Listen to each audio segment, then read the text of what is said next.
Hello everyone, स्वागत छ तपाईहरुलाई आजको मेरो यो भिडियोमा। अस्तिको भिडियोमा मैले यस्तो खालको सकेट बनाएको थिएँ जुन आफै अटोमेटिक अफ हुन्थ्यो। त्यसलाई मैले यो एलईडी बल्बमा हालेको थिएँ। अनि जब मेन एलईडी म निभाएर यो बल्ब बाल्छु, यो एकछिनमा आफै निभ्थ्यो। तर यसमा एउटा समस्या थियो, जब हामी यसलाई अन गर्छौं भागिहाल्नु पर्थ्यो किनकि यो छिटै अफ हुन्छ नि त। यो लाइट चाहिँ अनै छ किनकि यो लाइट बन्द गरेर नै केही देख्दैन, म भागेको सुट गर्नु पर्यो नि त, त्यसैले लाइट अनै छ। यसलाई चाहिँ अहिले निभाइदिइराख्नु। मसँग चाहिँ यस्तो खालको रिमोट टन्नै छ र यसबाट म यसलाई त्यो लाइटलाई कन्ट्रोल गर्न चाहन्छु। त्यही लाइट नभइकन अरू ल्याम्प पनि बनाउन सकिन्छ। यो टन्न छ। यो चाहिँ अस्ति आन्टीको रिमोट हो, टिभी बिग्रिहाल्यो त्यसैले रिमोट चाहिँ यहीँ बसिरहेको छ। त्यो यहाँबाट पनि मलाई त्यो बत्ती कन्ट्रोल गर्नु पर्यो ताकि म सुत्दाखेरि पनि अन अफ गर्न सकौँ। त आर्डिनोबाट गर्न सकिन्छ, तर मलाई आर्डिनोबाट गर्नु मन छैन किनकि आर्डिनो बेकार छ, खराब छ, एकदम ब्याड बजेट छैन। त्यसैले okay, let's do it without Arduino.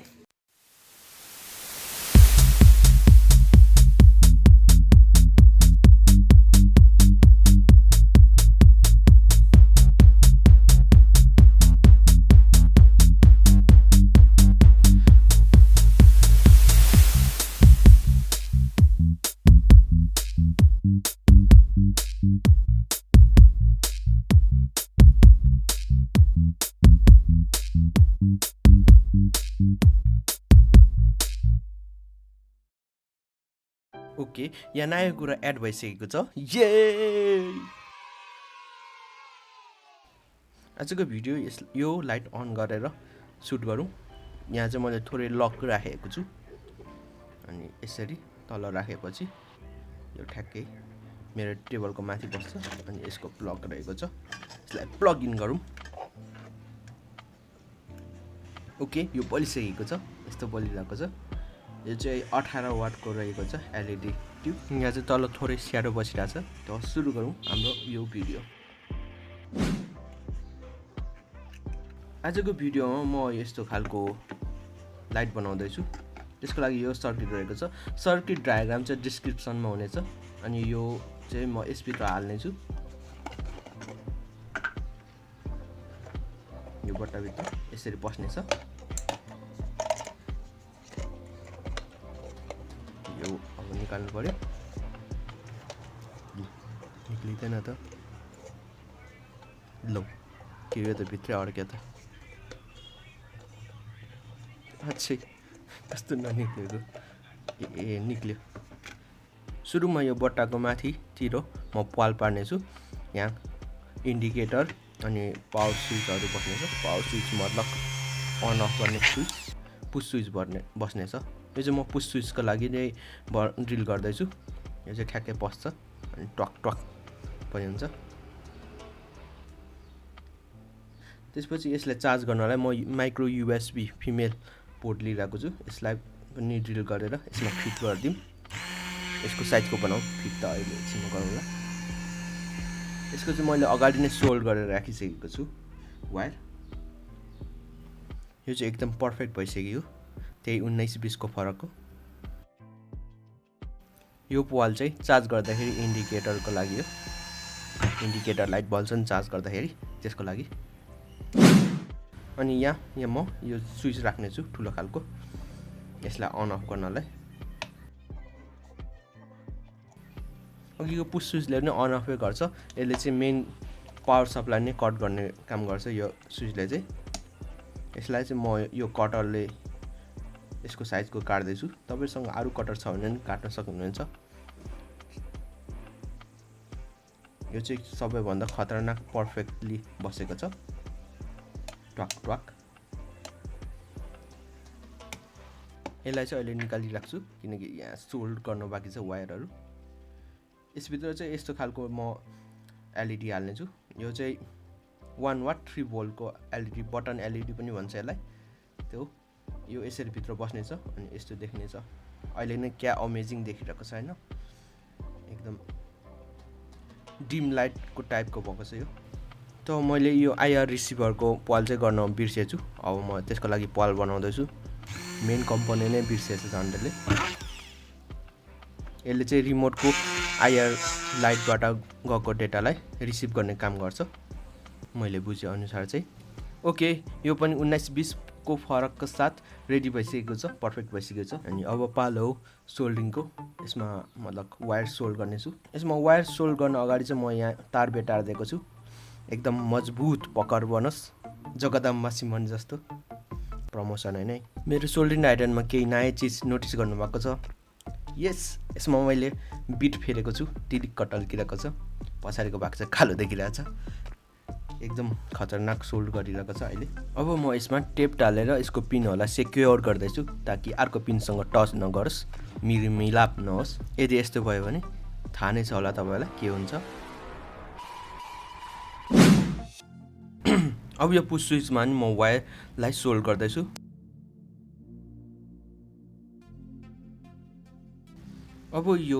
अब यसको सोल्ड गरिसकेपछि यो एलइडीको सोल्ड गरिदिउँ। यसमा चाहिँ मैले 330 ओमको रेजिस्टर हालेको छु प्लस पोइन्टमा।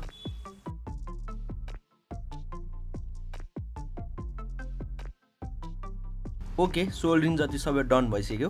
अब अघि बिर्कोमा पल परेको हामीले त्यसको साइज अनुसार सबैलाई फिट गरिदिउँ त्यसमा। अनि पछाडिबाट म ग्लु गन हाल्नेछु।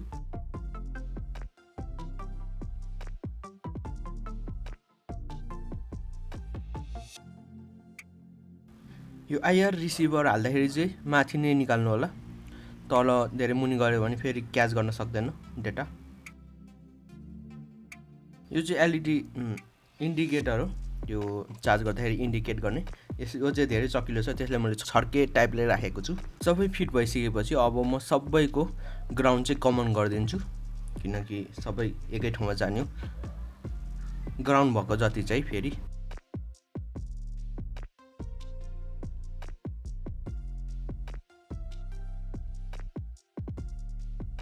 अब यो स्विचलाई पनि हालिदिइहालौँ।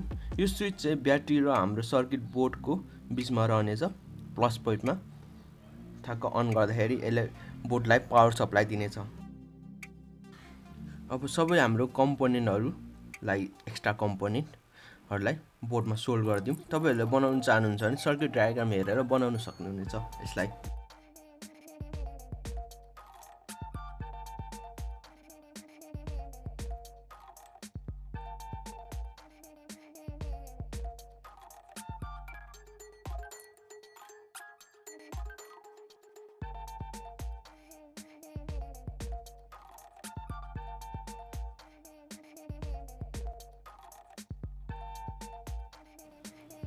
यो स्विचको पछाडि चाहिँ मैले कालो टेप लगाइरहेको छु, किनकि यो अरू बोर्डसँग टच हुने सम्भावना धेरै छ, त्यसैले यसलाई मैले कालो टेपले टालिदिएको छु। त्यसै गरी हाम्रो सबै सोल्ड कम्प्लिट भइसकेको छ। त्यसले म यो बट्टालाई, यो सर्किटलाई यो बट्टाभित्र हाल्दैछु अनि यसरी बस्नेछ।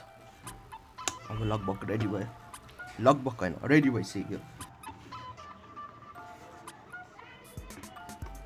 टेस्ट 1 सक्सेसफुल भइसक्यो। मेन स्विचलाई अन गरेर पुस स्विचलाई थिच्दाखेरि बल्नु पर्थ्यो, बलिसकेको छ। अब रिमोटबाट पनि टेस्ट गरौँ। एकदम राम्रो काम गरिरहेछ। अब चार्ज गरेर पनि हेरौँ। बुई चार्जिङ इन्डिकेटरको लाइट क्या चकिलो भएछ।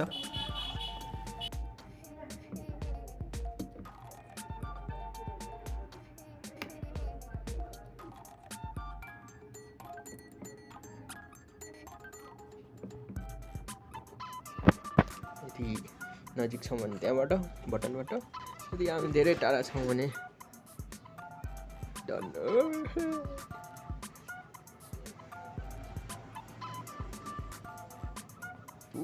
लाइक यसको लागि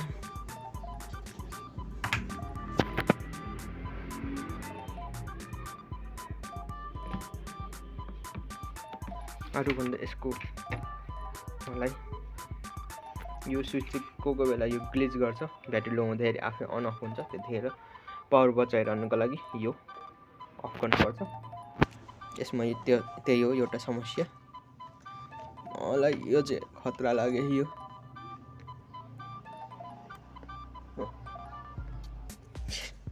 एलइडी इन्डिकेटर क्या चक्किलो बोलिरहेछ